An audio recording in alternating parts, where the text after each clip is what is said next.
100 Acre Woods is a place that you send your brain to while you're murdering people. Ask about Illuminati, since the charting of Beatles.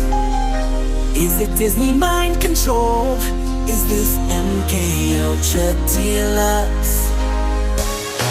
Occult Disney, we go from real to real. Occult Disney, Bohemian Grove and no more real. Occult Disney, ask about Illuminati. Occult Disney, we teach occult to everybody. Occult Disney, the wish upon a star. Occult Disney, you know not to travel far. Oh, Occult Disney, the new brand Pinocchio. Yeah, yeah. Occult Disney, it's above so below. Occult Disney, please enjoy the show.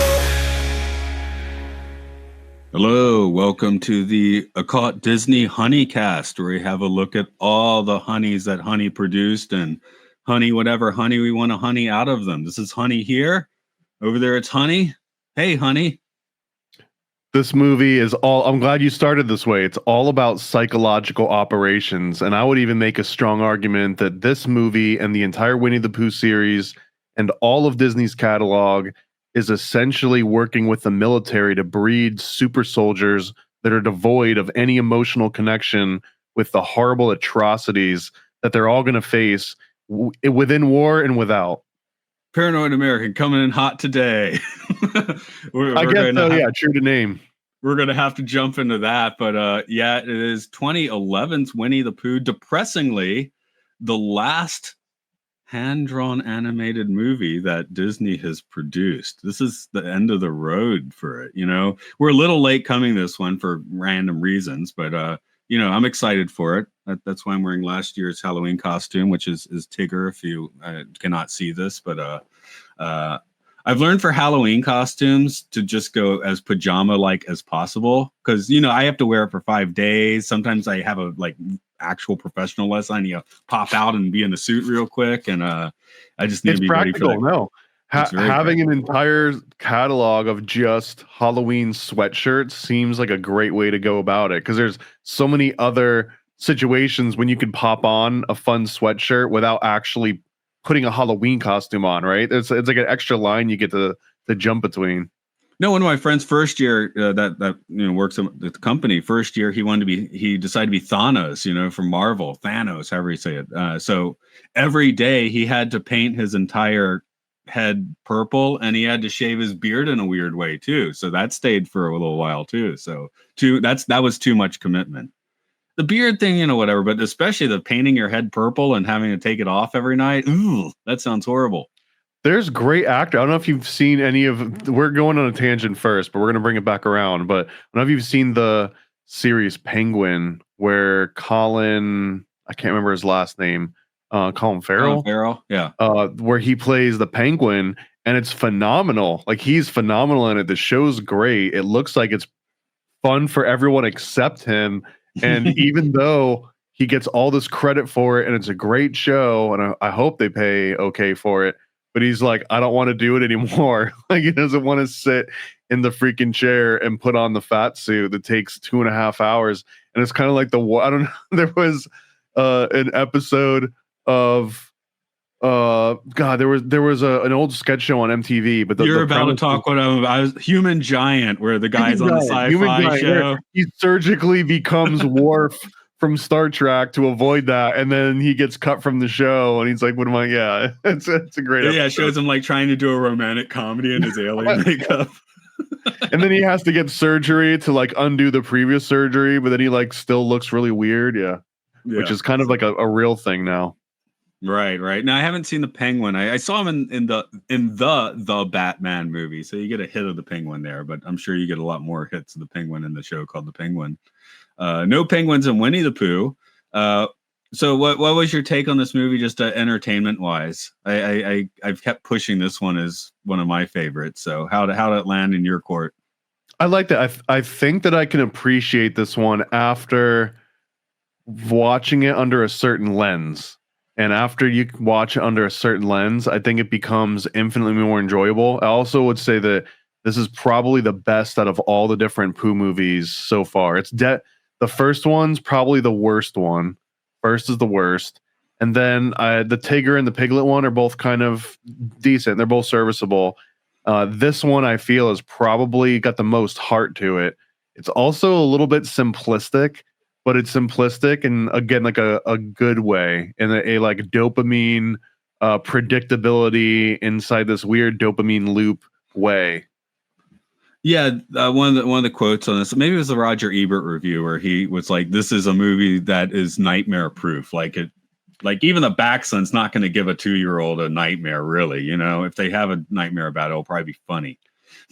What a great succinct way of explaining this movie, but also the reason why it's nightmare proof is that this is literally the shell shocked PTSD recluse thoughts of someone that's trying to come to grips with seeing wartime and carnage, right? This is the exact opposite of all that. This is a disassociation from the real world where logic doesn't have to apply, physics don't have to apply, and the funniest jokes are just like wordplay. And in this movie, literal word, like they play with words and with letters, and it kind of breaks this fourth wall and it becomes abstract. There's like a little, I wouldn't even say a fever dream, because a fever dream could imply something edgy or dangerous or like almost nightmare area. And again, this is like being bathed in a warm soup of opiates, maybe. Yeah, that sounds about right. I've always kind of thought of this one as being like NLP, the movie, you know, the old neurolinguistic programming, partly the wordplay you're talking about. And then Al in this movie just is like a master of like accidentally using neurolinguistic programming as well, I think. So, and everybody can convince Piglet to do anything. Like it doesn't take much. This one too, Piglet some of the characters feel more refined. For example, Piglet does feel like he's afraid to do everything, and in some of the previous movies, he didn't come off as scared and as weak that I would usually, I guess, remembered him being or expected him to be.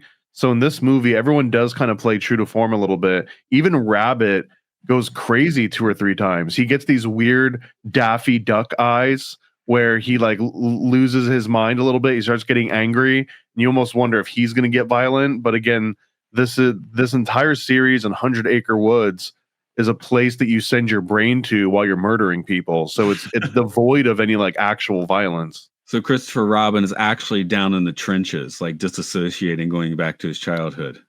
Or he's like a Patrick Bateman kind of character. I don't know. It's hard to tell, but yeah. I guess I'm just trying to go there. I mean, I'm just trying to think of the timeline chronology of these books the books were basically started to be written in the early 20s, right? That's why we got the weird copyright thing not so long ago. So it almost seems like, you know, oh, someone came back from fighting the Great War and is using this as just complete disassociation. And we've gone through some of the different archetypes and the characters, and I think one was the tarot and one was the Gnostic Winnie the Pooh breakdown. And the most tired one is when each of the characters represents a different mental illness, essentially. But I do think that that's pretty much what this movie is. Like, legitimately, that's not doing. Yeah, this amplifies it. I mean, this movie amplifies it, and then the more you look into this angle, where it was written during World War I, when this guy goes off and he buys a bear in Winnipeg, I think, which is where Winnie the Pooh originally comes from. He's on his way to World War I. And the things that he sees there, he uses this 100 Acre Woods in his own mind to retreat back into, because I don't even think shell shock was necessarily a word yet. Or if it was, there was definitely no such thing as PTSD. And this is the one thing that he was able to do to treat himself for his PTSD, was to create 100 Acre Woods where he sends his mind off to. And each of these characters represent these dissociative states. So like Winnie the Pooh is literally caught in just like a dopamine rush loop. He just wakes up, he wants honey, He finds honey. He goes back to sleep. It's very predictable, but it's very comforting because it eliminates any sort of chaos. And then the other characters, they can represent chaos, but they all have their own individual roles. Well, you're making me think of the George Carlin bit where he talks about how that term over the years just gets more and more syllables and becomes less and less personal. So in World War II, it is shell shock. Writing the Winnie the Pooh books, if war is involved in the creation, it's shell shock. Second World War, it becomes battle fatigue. Fatigue, 4 syllables, nicer word. I'm not going to sit here and read the bit. I can't do George Carlin. Korea, it's now operational exhaustion, right? And then the final post-Vietnam version is post-traumatic stress syndrome. So his point is we keep adding syllables and making it less personable. Now at the end, he does say, and I will quote this, I bet you if we had still been calling it shell shock, some of those Vietnam veterans might have gotten the attention they needed at the time, Just like it's a more visceral term. That guy's got shell shock. He needs some help. That guy's got PTSD. Oh, okay. Sure. Now it's literally just a checkbox on a VA form. Exactly. Whereas shell shock is like, ooh, that sounds, you can kind of feel that when you hear the word, that's kind of the point of the sketch. I guess. I don't know if any term or word is going to make the government care more about its vets at this point. I think that they've proven that there's nothing at all that they have to provide anymore. And they've already seen the horrors of war. So the military recruiters are like, oh crap, like we can't lie to you anymore. You actually know what this involves. They're worthless to them. But when I was growing up, I remember my great uncle, who I never had that much to do with, but yeah, it's a little weird. And people like just, oh yeah, he's shell shocked. He's in World War II. He got shell shocked. He hadn't been the same since, right? And if they had said he has a multi-billion-dollar empire, like Winnie the Pooh, or no? Oh, I wish if my great uncle had done that, I probably, whatever. Imagine if everyone's shell-shocked relative created an awesome children's book series. What if that was just a natural progression of every single war hero? No, I don't think Uncle Ink created a children's series, but oh well. But the whole point is me growing up and hearing like, oh yeah, he's kind of shell-shocked is very different than just like he has PTSD. That's like, that sounds almost like me telling you I have a stomach ache, Yeah, you got catcalled once too, and maybe you've got PTSD now. Right. Whereas, you were in the trenches, you're shell shocked. I don't know. But yeah, the Winnie the Pooh, this movie does feel like that. This is post, because if we did all the kind of like, they were theatrical, which is why we covered them, but the almost direct-to-video Pooh films, right? Which they like you said, they were fine. We enjoyed watching them. But after Lasseter and Pixar come in and they make the deal, all of that sort of stuff gets thrown out. And this is Lasseter's thing, like we need to make a Pooh thing. And they did go, let's go back to the book. Let's make a thing about Eeyore's tail. And that's kind of where this movie becomes weird and short, is it was just going to be a short to put before a film about Eeyore's tail. But they're like, let's add some more stories in. I think they're going to add 5 stories in at some point, and ended up at 3. So you end up with this movie that basically ends after 53 minutes, which it's nice actually. Oh yeah. I've seen this movie so much because when my daughter is like 3 or 4, it's like, this one's not even an hour. We can get in and out and start bath time, and it's good. So I've seen this movie like a lot because it was practical to put this on.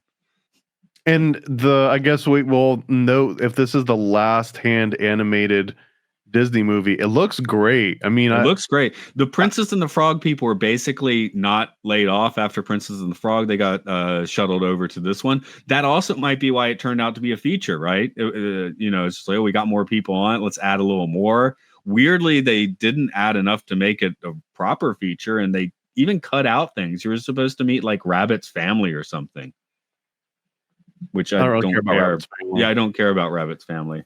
So that's fine that they cut it out. Is that canon? I wonder. I mean, I haven't read the books.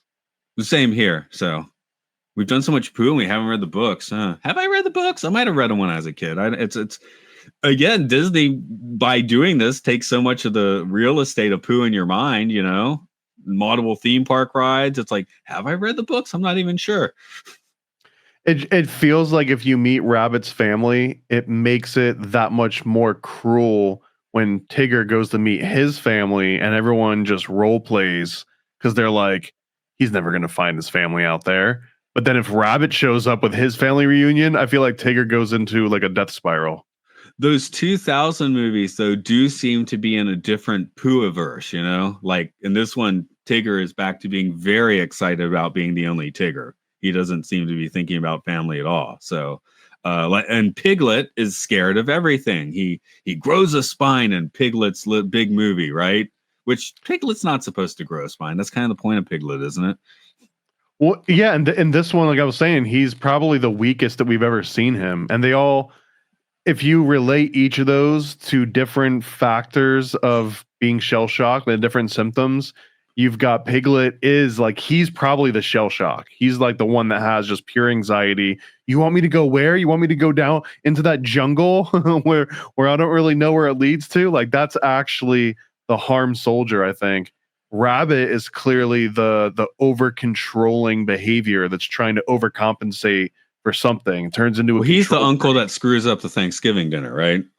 Right. And he and he's the one that usually overreacts to some kind of chaos that's going on, and he makes it worse, right? That's typically what Rabbit does is he finds a small problem and he turns it into a really big problem. So you don't want the Rabbit version of Uncle's shell shock to show up in the middle of dinner, I don't think. And then Pooh is, again, he is like the pure concept of disassociation and just retreating back into simplicity and predictability. Like that's the three things that make Pooh run. Like when you see like what usually Pooh goes along with a red shirt and he's got a jar of honey, and that's pretty much it, man.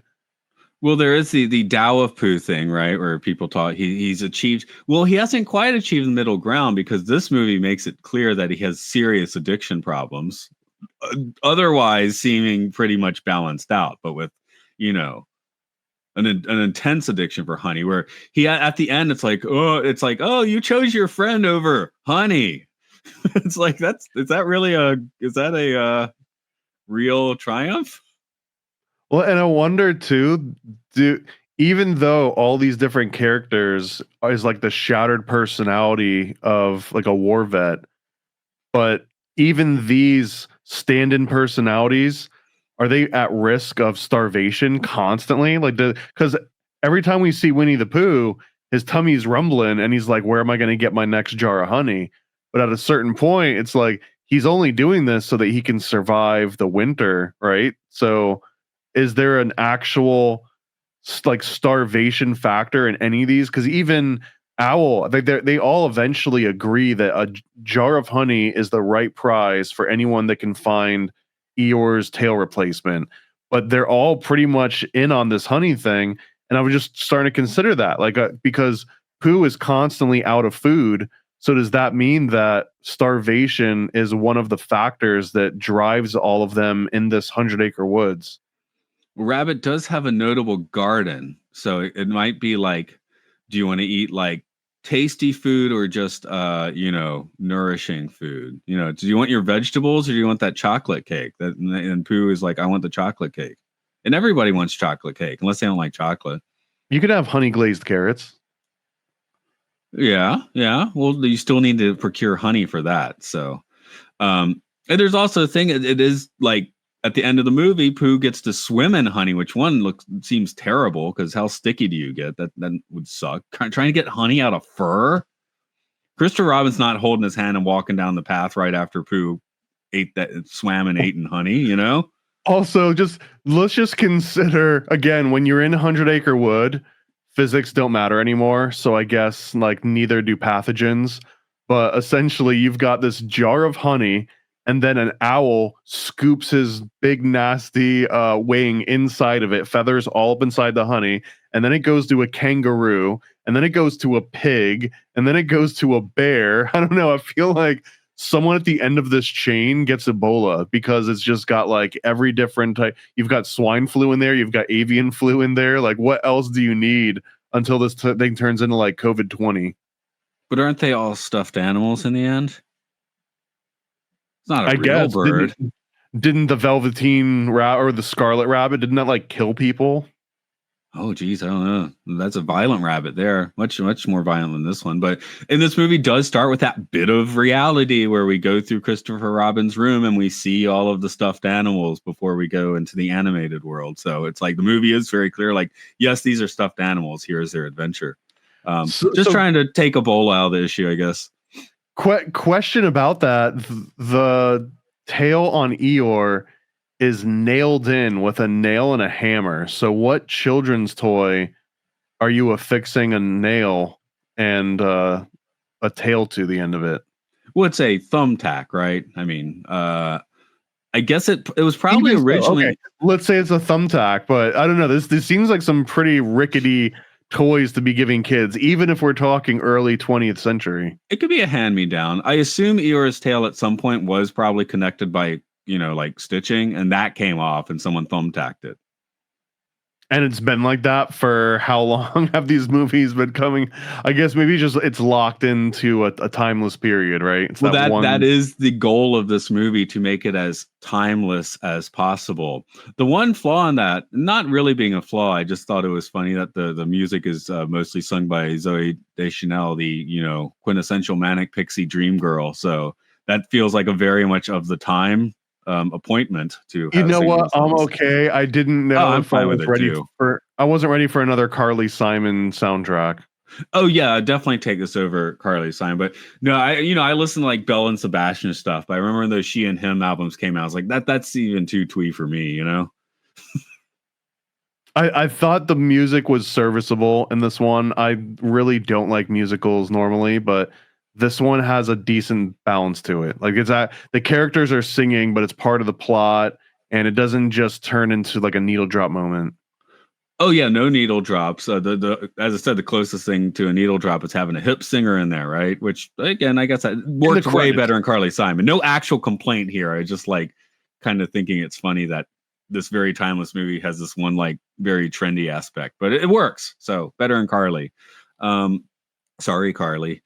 Yeah, like the Baxton animation sequence. That's one with the chalkboard animation thing. The song has entertaining lyrics. I mean, yeah, we could do that tune. Tigger song about making you a second Tigger. That's fun. A little more mind control. Tigger is MK Tigger. I wrote that down in my notes.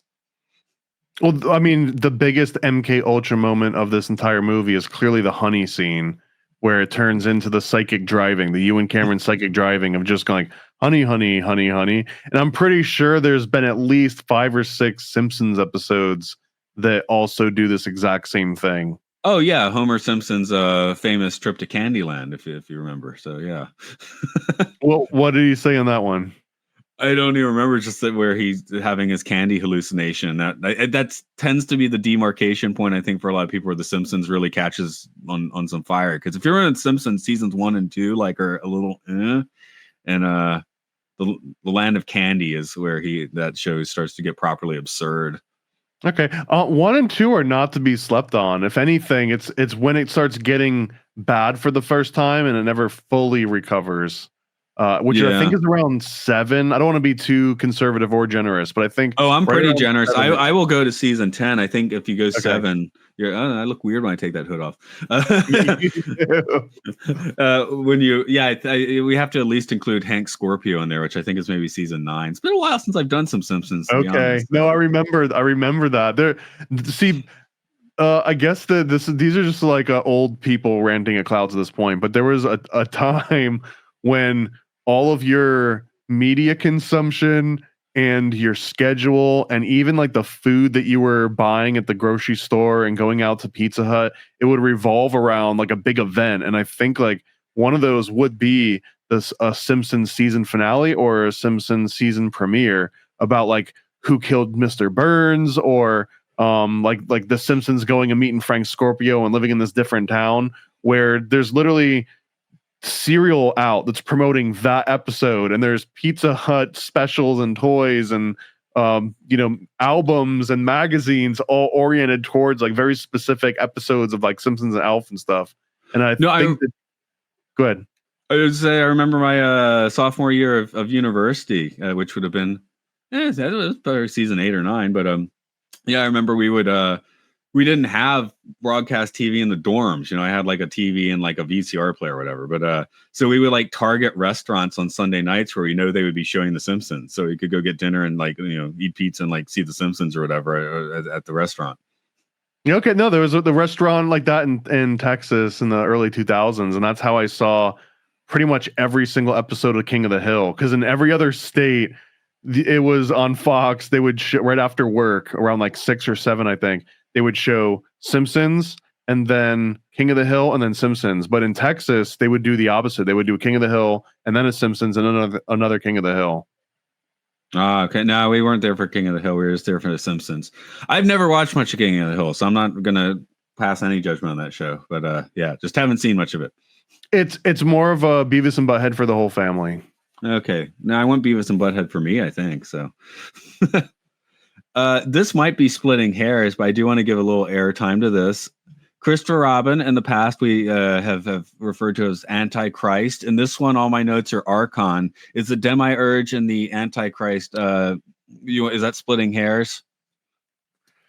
Maybe. I don't know. I mean, I guess technically an Archon would predate the Antichrist, but the Antichrist would essentially be made out of the energy that you would expect to come from an Archon. So it might be like a potato, but might be like a Lucifer Satan sort of deal, right? Beelzebub, like they're all kind of expressions of the same horrible thing.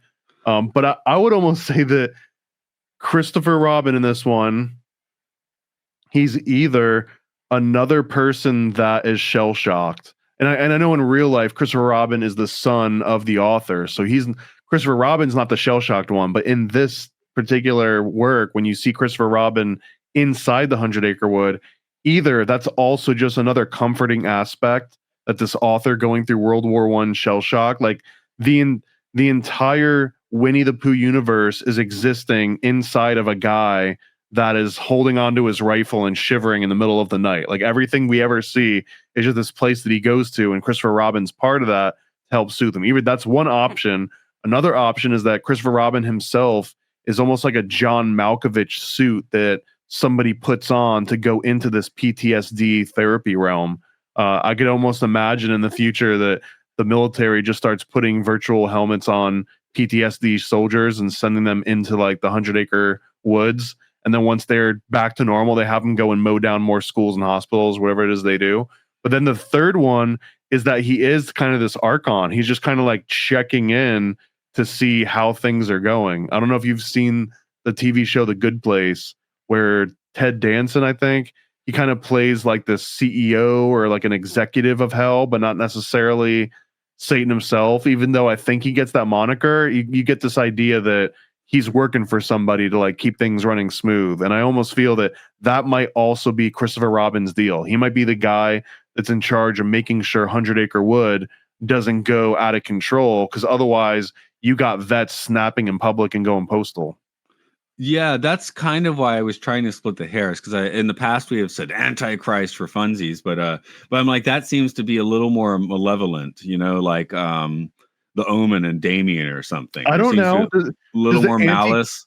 Is the Antichrist in charge of his own thoughts and feelings? It almost seems like you can't be the Antichrist and then do good things.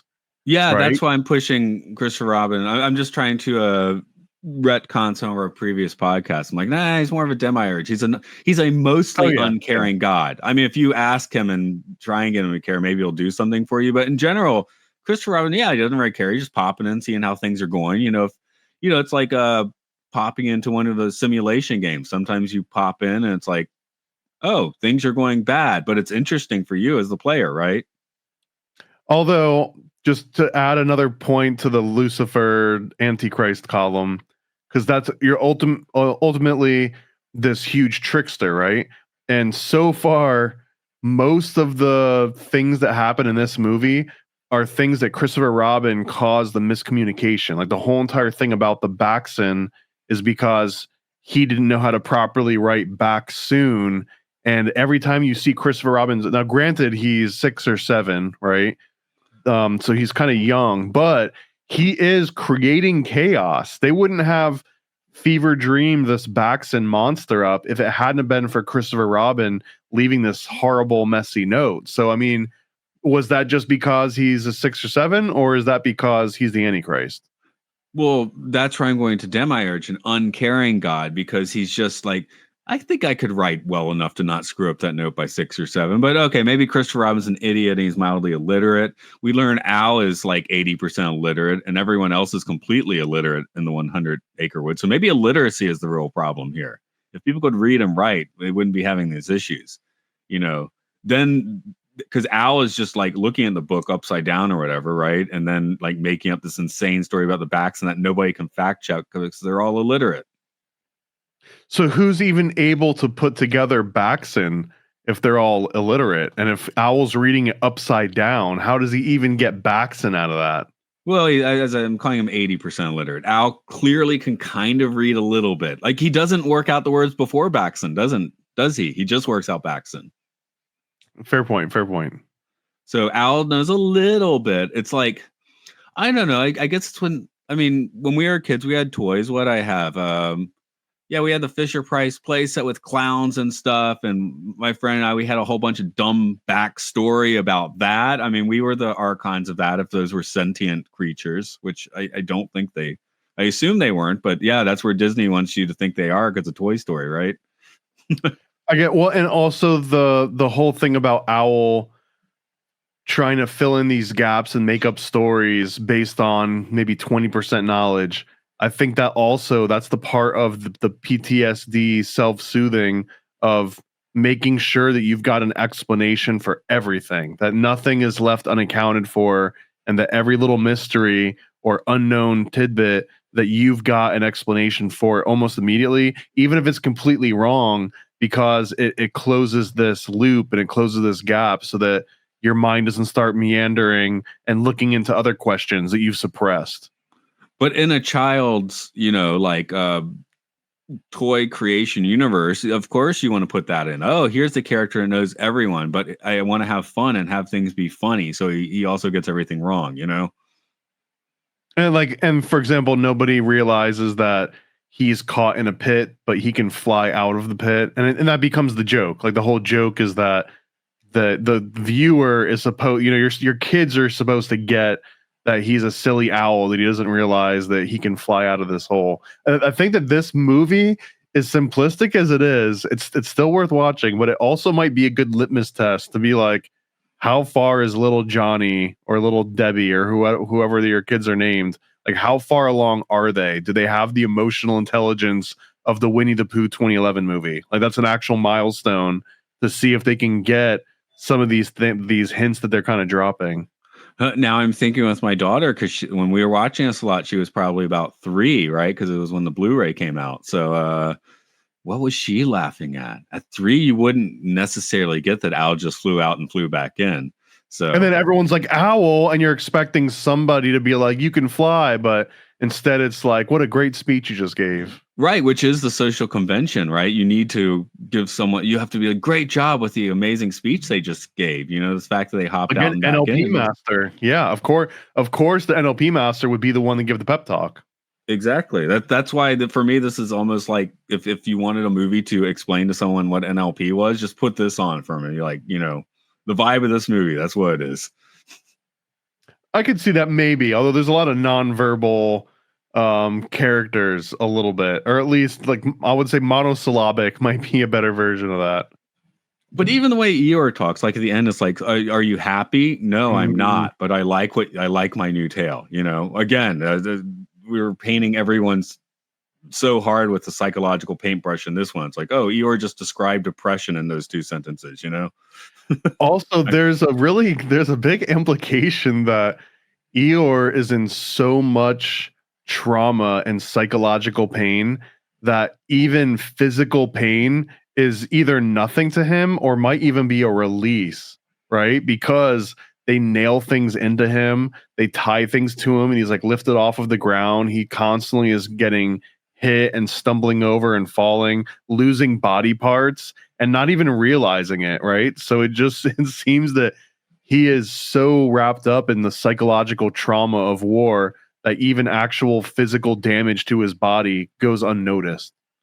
I was also thinking about, just the the kind of person that just attracts problems, like you've probably got that one or two friend where they just always have some insane dramatic issue. And you're like, are you, it's like, Are you on meth again? It's yeah. not even like that. Not even like, the Pooh's the one with the addiction problems. I'm just talking like, oh my God, this horrible thing just happened in my life. This horrible thing, like the outside causes, but at the same time, you just in the back of your mind is like, are you kind of attracting that? Like, quantumly or something? There was a movie that I can't remember if it was Paul Giamatti or if it was no, it wasn't him. Anyways, it was called The Cooler, and it was about a guy that just has naturally bad luck with everything. And one of the roles that they would send him on was that if you had a person in a Vegas casino that was on a hot streak, this guy would just go up next to you and sit down, and you would lose your hot streak. And the casinos would start to hire this guy to go and sit down next to people just so that they would lose their hot streaks. But it kind of follows him through normal life, and it just shows that his superpower is essentially always attracting bad luck. I did see that way back in the end. I just double checked. Better casting. I mean, Giamatti's great, but they, William H. Macy, which is kind of the perfect William Macy, person yes, okay, put in that role. Yeah, I do remember seeing that and liking it 22 years ago or whatever, but don't remember too many details about it.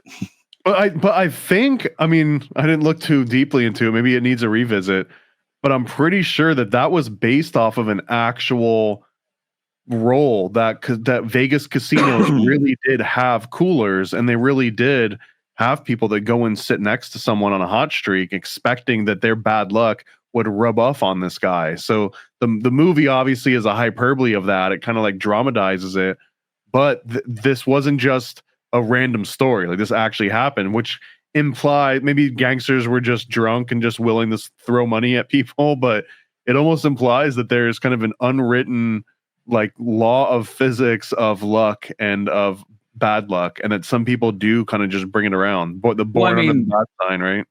I mean, yeah, high stakes businesses and structures. Sometimes you get looking a little more outside. What was it?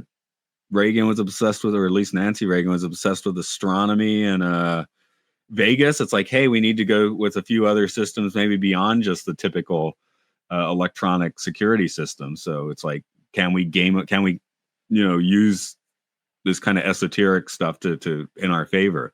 I mean, I keep saying that's kind of what magic, I think, real magic is. It's just nudging probabilities. I mean, if you go deep enough into MK Ultra, you can see that at a certain point, they're just throwing things at the wall to see what sticks. Like the Project Acoustic Kitty, where they're trying to turn an actual cat into a bug, into like a microphone device with a wireless antenna that goes out through its tail, so that a random cat would just like walk up to someone having a meeting talking about terrorism, and the CIA would be nearby to kind of like listen in on the cat device. And all kinds, like they were studying black magic, the whole Men Who Stare at Goats and like Star Wars and Phoenix programs. So clearly they were able to just take a lot of taxpayer money and throw it at the wall. Yeah, and a very inexact science, of course. As far as I know, most schools don't have a department of they do have departments of psychology, but they, how deep they get into that, I don't know. I only had Psychology 101 when I was in university. I think I skipped most of it too. Yeah. That's what they call reverse psychology. Well, the professor would put all of his notes on the board, and I think I had a radio shift during the class, so I would just go do the radio shift. I feel like that's a test. Like that was an actual psychological test. I think I chose well. I think I got an A in the class. I read the notes, took the test. I took the test. No problem. Easy class. 101. The another interesting part is that this movie threw me off at the very beginning. Not only does it start in this, I don't think it's 3D rendered. I think it's actual like physical reality movie. Yeah, it was filmed at the beginning. It could be. It could have just been really good 3D, but it's real.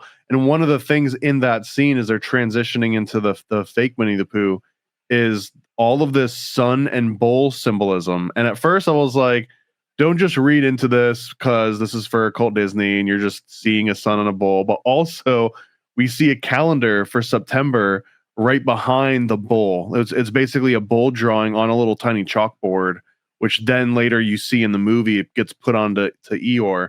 But that in these opening credits, you see a bull drawn on to the chalkboard with a big sun raining down on him, and behind it is a calendar for September. And the one word that you can see aside from September is the word sun, because from Sunday that's on the far left, and that's peeking up over it. And then there's like a little piece of chalk and the light is hitting it. So it looks like a sundial. And it felt like they just kept dripping on this sun worship, bull worship symbolism over and over again. And even September is, I guess, like the harvest month, right? September, October is like the harvest month. So it felt like going into this one, I was trying to pinpoint some sort of like fertility god worship ritual, some sort of like a Wicker Man burning thing going on. When he's not playing with his stuffed animals, Christopher Robin does Golden Dawn ceremonies. That's my guess. Gets out the road. I mean, there would be more sex involved if that were the case. Yeah. That's why I said Golden Dawn. I was trying to go a little earlier, right? Late 19th century. For Crow, it's real weird. And you gotta make it a sausage fest. Yeah, you got to kill a few people in the mountains first before you get into that. And I do. If there was one character inside of 100 Acre Wood, including Christopher Robin, I guess, who's most capable of murder? Eeyore, because it wouldn't change his demeanor. He'd still just be depressed about it, right?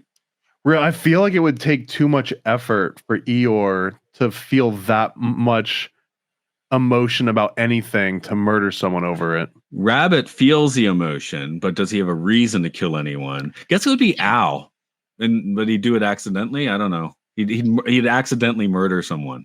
Can you do that? I feel like Owl could be like, yeah, drink that fun potion under the sink. I think it says that it's for human consumption, right? He's that kind of murderer. I think the Rabbit is probably the one that like he just had the shears in his hand and his eyes just started turning swirly and now Tigger's head's missing, right? Like he doesn't remember it happening, but it just happens. And I think that Rue is maybe the kid that accidentally lights somebody's house on fire and they burn alive inside because he wants like fireworks and he wants to like go on these wild adventures and he doesn't realize what he's getting himself into. So I feel like he's kind of like the kid that sets a fire in the middle of the woods.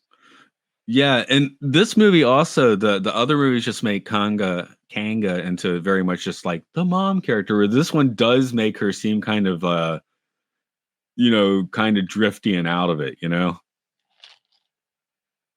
This is now mom is also disassociated because she's mom is because in the previous movies the picnic's not quite as messed up. Kanga, I think we said in the previous movie, she's the only one that doesn't have anything going on. But in this one, she's got a little going on, I think part of that is more of a disassociation from adults and authority figures. Because Kanga was essentially an adult living inside of this realm. Now I guess the closest ones to adults would be Rabbit and Owl, but Owl, his sort of ignorance undermines any authority that he would get from being perceived as an adult. And I think the same thing with Rabbit is that Rabbit he's got the temper, right? He's got a temper and he's irrational. So that hurts his credibility as well. So as far as a kid would be concerned, once you're in 100 Acre Wood, there's no parents anywhere. It's essentially Neverland. We should talk about the fun. And then Al is, in modern terms, is the prolificator of fake news. I mean, he gets everyone flipping out about the Baxen, right? Which is a completely invented thing.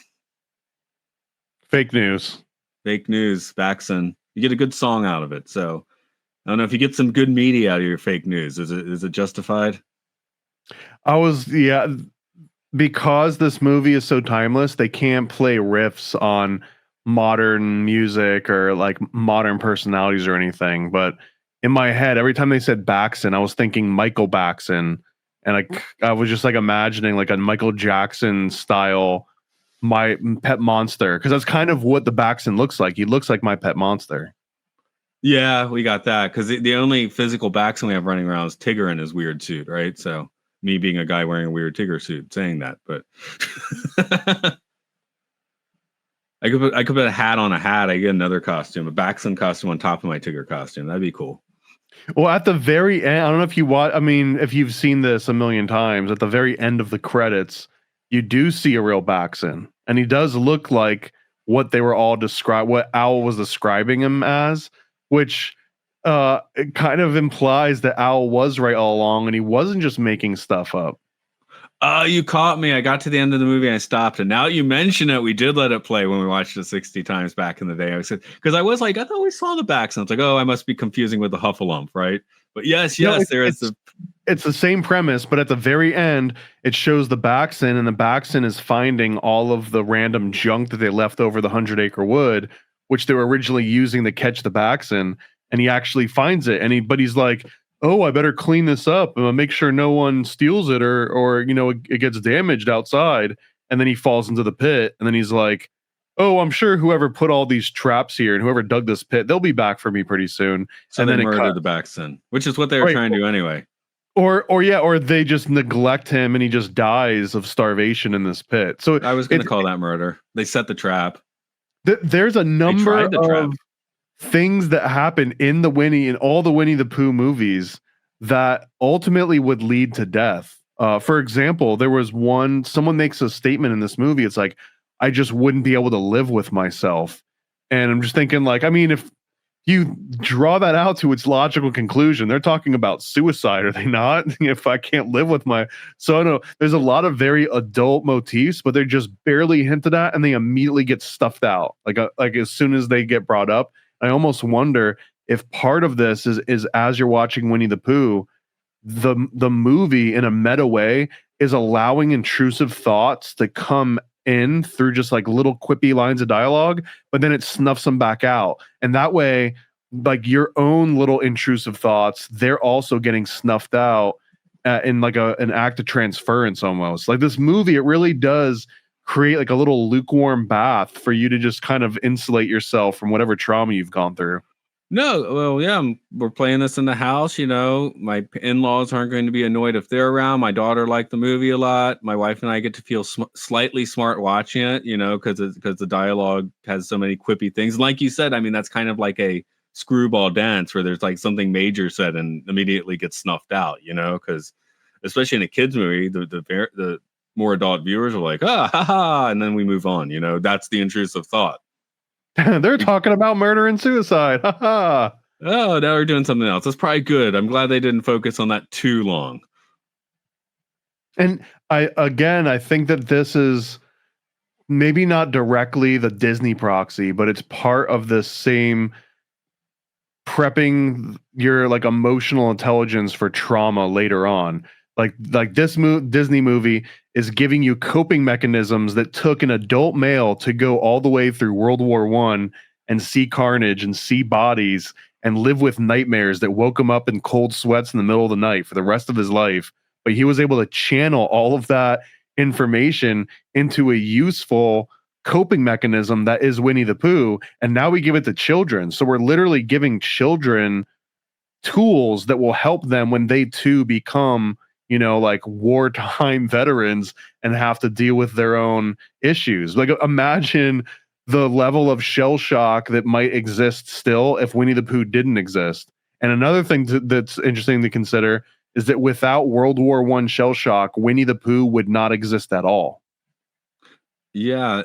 One other aspect that kind of goes along with that is Tigger in this movie seems a lot more masochistic. Is that the word I'm looking for? Like he's like, beat the crap out of me. I'm like, maybe Tigger is the kind of guy that pays call girls to step on his crotch. I don't know. Like as he's trying to get Eeyore to pummel him. And he didn't want to be anywhere near a rubber. Yeah. So and his logic also kind of suggests this is a slasher film. His mind just immediately goes to the most violent thing. The Baxton's going to take us out one by one, that sort of thing. Yeah, so I think that he represents mania. He's the manic of this part. Like if Eeyore's the depressive aspect, then Tigger's the manic, right? This is a manic depressive sort of relationship between those two. Yeah, would it be more fun if Tigger just did both, or it wouldn't be fun if Eeyore did both? Eeyore just has to be in his mode, I think. I could see Tigger definitely having his lows though. Maybe he just bounces off and has his lows somewhere else. I don't know. Like when you find out your entire family is dead and your friends are wearing their skin.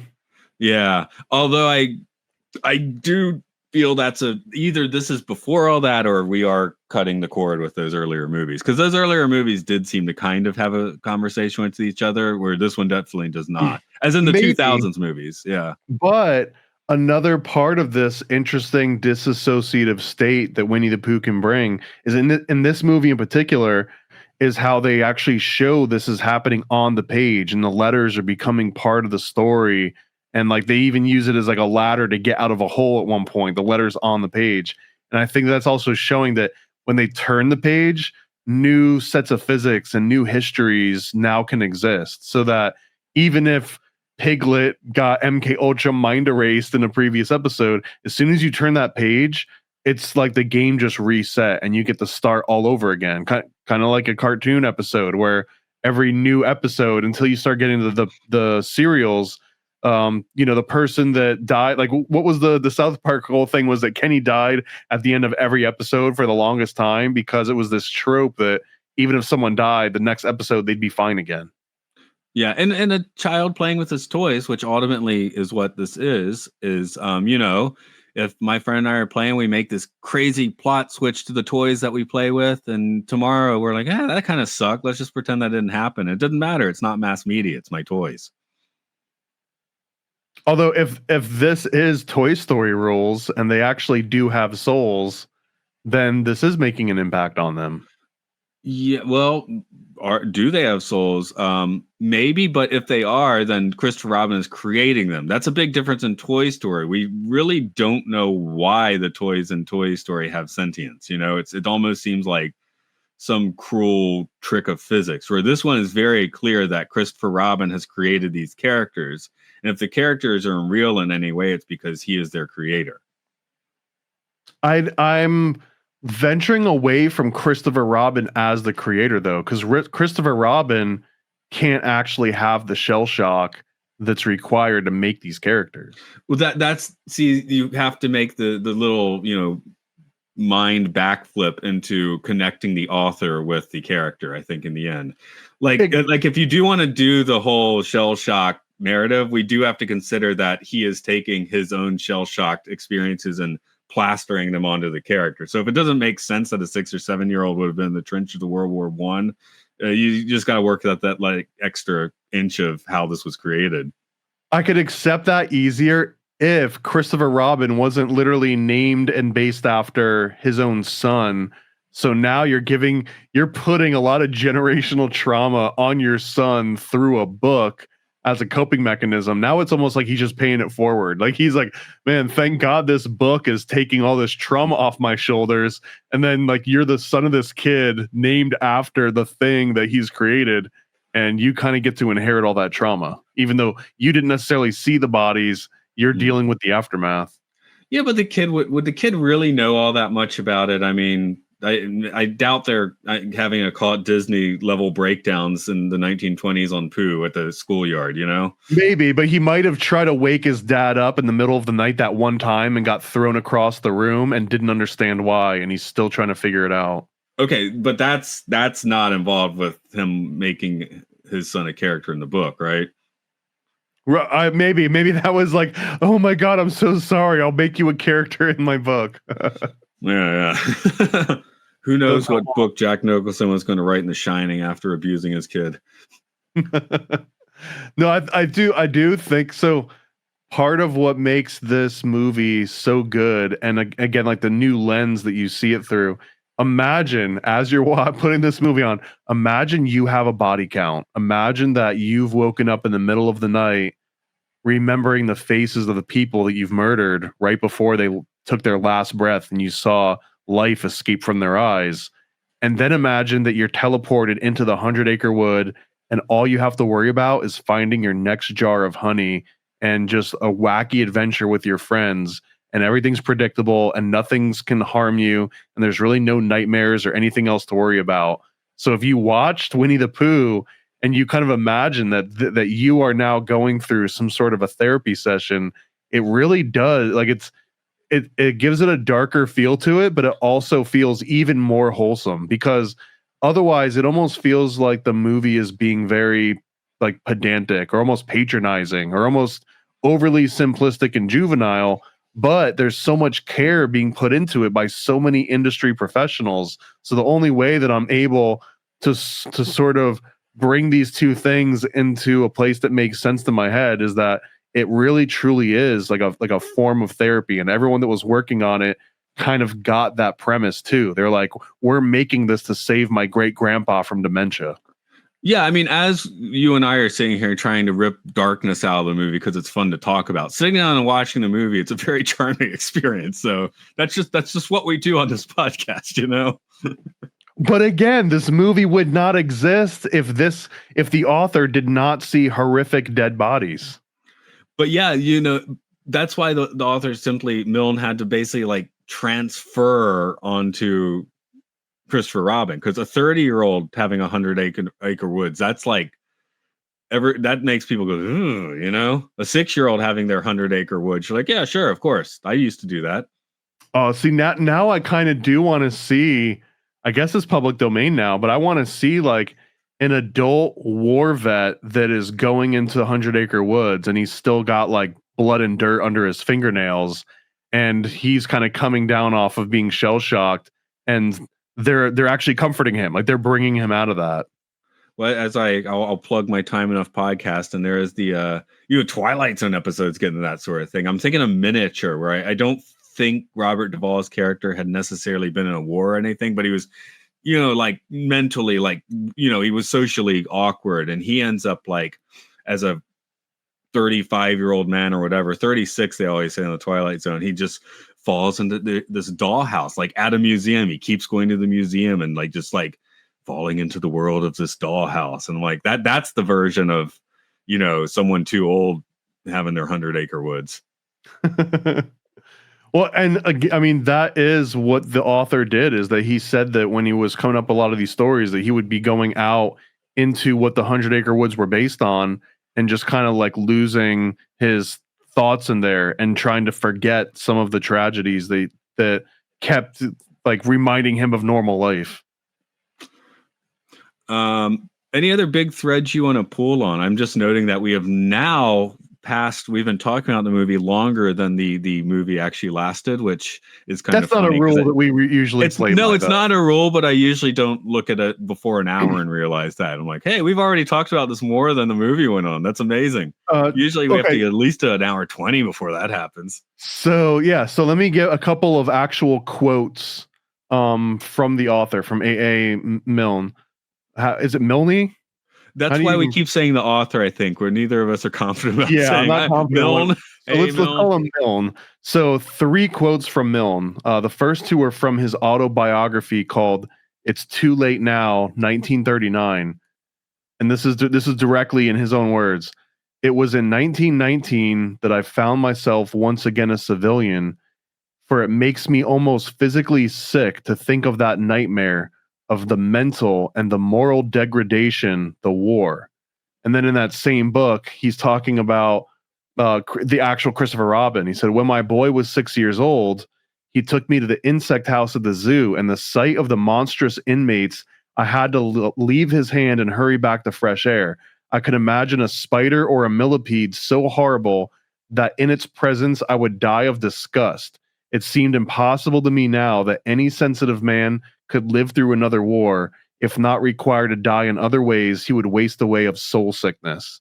And then the last one was something that he cited in many different biographies after that, is that he was retelling a story about a younger soldier that was in his battalion. And the quote was, "Just as he was settling down to his tea, a shell came over him and blew him to pieces." So he was literally shell shocked. Like he saw a shell hit one of the young soldiers that he was serving with, and exploded all over the place as he was going to drink tea, I guess. So that was one of the images that he kept bringing up over and over again. Yeah, I guess that's why you get such pleasant imagery here. Though when you were mentioning the insect room and stuff, I was thinking about the honey song where the honey creatures become more and more bizarre until my note is like Lovecraftian honey creatures. I'm like, would Milne have been happy seeing those on screen? I don't know. Those might have traumatized him. I was going more Kafka. Okay, that works better. Well, actually, both work for the date, I guess. But yeah, sure, why not? I think Kafka would be more at home in the 100-Acre Wood than H.P. Lovecraft would. A conversation between Al and Kafka, that'd be fun. I think I got. Okay. Oh, I'm writing some completely pointless notes down here. Oh, and another good stuck in a well story, by the way. I was just thinking of Haruki Murakami's The Wind-Up Bird Chronicles, which is about a guy getting stuck in his well. So this isn't a well, of course. This is the hole that they themselves dug. That's another point. They get stuck in the hole of their own creation in this movie. So there's a number. I wasn't prepared. I can come up with a list of decent movies about people getting stuck in holes. Like, it's actually a fairly interesting motif to me, at least. Yeah, that's why I brought up the Murakami book. But yeah, I guess most of the problems in this are of their own creation, though. The bees are because Pooh is like, hey, Piglet, go stick your head in a beehive. It's fine. Do it. Which, of course, that's not fine. Don't do that. And then immediately starts battering over it with a 2x4 or whatever he had. So yeah, they're creating their own problems. They actually, they don't create the Paxton, do they? He shows up at the end. But until the final post-credit scene, they basically created the Baxon. That's their problem. They created the trap. That's their problem. They are creating their own problems. Are they creating their own reality? Well, I keep saying Christopher Robin's creating the reality. They're creating their own problems. I guess Christopher Robin would be creating their problems too, though. So I guess I think these are not sentient characters. I think it's all Christopher Robin just through Daddy, shell-shocked Daddy, just, like expressing different parts of his psyche through these characters, which is why the psychological explanation comes out so much. Right. He wants to be Pooh, right? It's at least two levels of disassociation. One from father to son, and then another from son to Winnie the Pooh as an expression of really one of the father's many different shattered aspects. Well, here's what Pooh thinks about all of that talk. Sorry. Are there angry Poohs? It's actually supposed to be his quizzical look from this movie. When I bought it, this is if you're listening, I have a little like sticks on your bag Pooh plushie. But yeah, the idea is it's a shot from this movie. It had a paper tag, and it's when he's looking quizzically at maybe something Al said, or it's in the first 10 minutes of the movie, but they got it like slightly wrong, and now he just looks pissed, which is why I bought it. I was like, yes, I want a pissed off looking Pooh. That's great. Well, everyone's had an angry Pooh at one point or another. That's right. Yeah, but you can buy bigger ones too, but I didn't go that crazy. So I think you get really big ones actually with Angry Pooh. This one seems to be kind of popular in Japan now. It's supposed to be quizzical Pooh, but it comes out as Angry Pooh, which is nice. Give me the biggest, angriest Pooh you got. Who does number 2 work for? Okay, sorry. Makes sense of other movies there. We behaved ourselves for most of the episode. We're allowed a few Pooh jokes at the end. Yes. Oh, I also wrote near the end, just Al's the kind of guy who reappropriates cultural relics. Kind of like how the British movies, oh yeah, we have all this Egyptian stuff. Huh? And we know where it went now, don't we? Yeah. So. He's the guy that put the first dinosaur skeleton together and named it. Yes. So him having, what was he using Eeyore's tail as to ring his bell or something? Yeah, and I mean, Ed Gein. That's basically what I think he actually represents. Well, if Eeyore is an actual donkey, is Eeyore a donkey? What is Eeyore exactly? I mean, he's a stuffed animal. That's my point. He's a stuffed animal, so it is just stuff and fluff that he's put on his door. I mean, is Owl just a stuffed animal? Yeah, that's my point. They're all stuffed animals. But we've never really seen stuffing come out of Owl. No, well, we've mostly just seen stuffing come out of Pooh because he's too fat and his seams are not sewn properly. I don't think we've seen stuffing come out of Roo. He's a stuffed animal for sure. We do see them all at the beginning of the movie as stuffed animals. Now, actually, I should double check and make sure Al's not like a taxidermy thing or something. Or maybe there's just an actual owl in the middle of the wood. Oh, that could be. Oh, let me see. I'm looking at the movie again. Okay, Roo is a stuffed animal. Tigger, because none of these other animals would make sense in this forest. Pooh's a stuffed animal. Actually, now that I'm scrubbing through quickly, and I saw everybody but Al, but maybe I just missed him. Maybe Al just flies in through the window sometimes. I don't know. There's Eeyore, which means Owl might be a real owl. Al could be okay. I will give you. Now, I did not just sit there and watch the whole opening sequence. I was scrubbing through, but let's at least throw on the table that Al could be a real owl. Yes. In which case, he should not be dipping his feathers in the honey. Or he better hope he's not in Canada, or he get cold real fast. And if Al's flying through the window, maybe that's why he's so confident about telling everyone about the outside world. But how much actual knowledge can you get from an owl? Isn't this also how the movie Labyrinth starts? Yeah, pretty much. Is David Bowie the owl in that movie? I don't remember. I think he is. He's like a snow owl. Yeah, okay. Wow, if Al turned into David Bowie in this movie, that would have been impressive. With the little crystal ball that he's constantly playing with, yeah. Pooh, you do not know what you do. Changes accents or something, I don't know. I usually go through voices and stuff, which I didn't do here because there wasn't much point. It's just the regular crew. It's Jim Cummings, Baxon. Oh, yes, at the end, yes, Baxon was voiced by Hugh Hauser, a famous LA TV personality, and this was his last thing because he died the year after. Anyway, if you're in LA, they're all like, Hugh Hauser, we love him, but I from Georgia, so I don't know that much about him. Maybe he was the cooler. Maybe he was the cooler, yeah. Anyone else? Tom Kenny did Rabbit. He took over. Yeah, honestly, there's just not. John Cleese is the narrator, sure, I guess so. Why not? If I could choose who would narrate my story, he'd be up there. Yeah. He's got one of those voices. I mean, it's him or you get if it's a little more hardcore, you call Ian McClellan instead, right? That kind of thing. I think I'd go for RFK. I just heard his voice being compared to McGruff the crime dog. I guess if McGruff the crime dog had a horrible Newport and heroin addiction for most of his life, yes. Okay. Anyway, that actually was going to be my plug today because I was just the McGruff the Crime Dog's album Smart Kids from 1986 or so has been reissued with like tons of bonus tracks. So now you can, as opposed to hearing him do a Steely Dan jam about alcohol or a electro funk about inhalants, you can now hear him sing about hitchhiking and child molestation as well.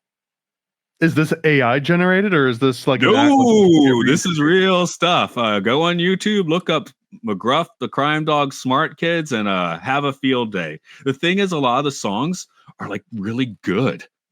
Like they're like it's like yacht rock or something. But then you got a guy singing like this on top. It's that's why it's my plug today. That's my plug. I already mentioned the Twilight Zone one earlier, so that's my plug today. All right. I guess I'll give a similar plug for a great animation-based soundtrack. Simpsons Sing the Blues from I think the late 1980s is legitimately a great album where they're all in character and they're all singing the entire time. But I don't know, like Homer singing Born Under a Bad Sign is way better than it deserves to be. And there's so many more examples of that. Oh, okay. I'm gonna have to look at that because that came out when I was about like 10 years old, and I'm just starting to get into like actual music a little bit. Although I think that was Weird Al at that point, but still, like Simpsons Sing the Blues, that looks like garbage. Then Do the Bartman was the single, and That was I think I was annoying, 6 but or 7. I was like right in the perfect Okay. age range for that to make sense to me. no, you're just telling me because now I'm like, ooh, I bet I would love listening to that. It's like There's the even Teenage one. It's Mutant Ninja Turtles coming out of their shells, a stage show where you have like Splinter trying to do like a Bruce Springsteen style ballad.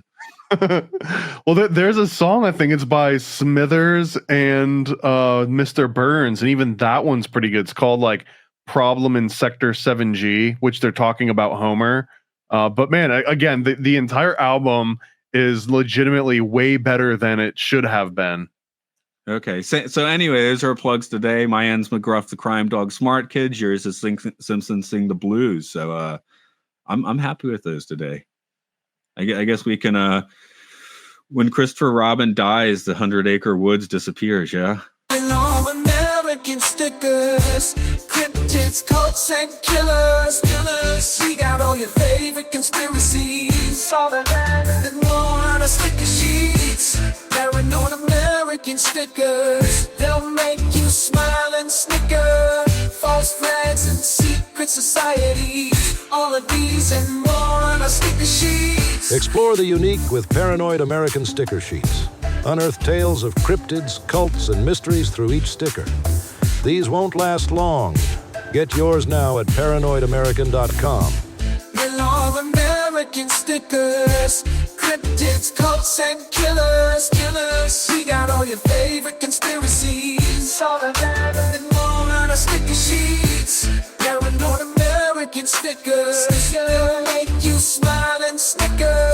False flags and secret societies, all of these and more on our sticker sheets. What the heck are you waiting for? Discover the extraordinary with Paranoid American sticker sheets. From cryptids in the night to cults out of sight, each sticker is a unique find. Get yours now at paranoidamerican.com. Paranoid. Yo. I scribble my life away, driven to write the page. Will it enlighten your brain? Give you the flight, my plane, paper the highs ablaze. Somewhat of an amazing feel when it's real to real. You will engage it. Your favorite, of course, the Lord of an arrangement. I gave you the proper results to hit the pavement. If they get emotional, hey, maybe your language, a game, how they playing it well without Lakers. Evade them, whatever the cost, they are the shapeshift. Snakes get decapitated, met is the apex. Execution of flame you out, nuclear bomb distributed at war, rather gruesome for eyes to see. Max them out, then I light my trees. Blow it off in the face, you're despising me for what though? Calculated and rather cutthroat. Paranoid American must be all the blunt smoke for real. Lord, give me a day away, vacate. They wait around to hate whatever they say. Man, it's not in the least bit. We get heavy rotate when the beat hits, so thank us, you're welcome. Fuck the niggas for real, you're welcome. They ain't never had a deal, you're welcome. Man, they lacking appeal, you're welcome. Yet they doing it still, you're welcome.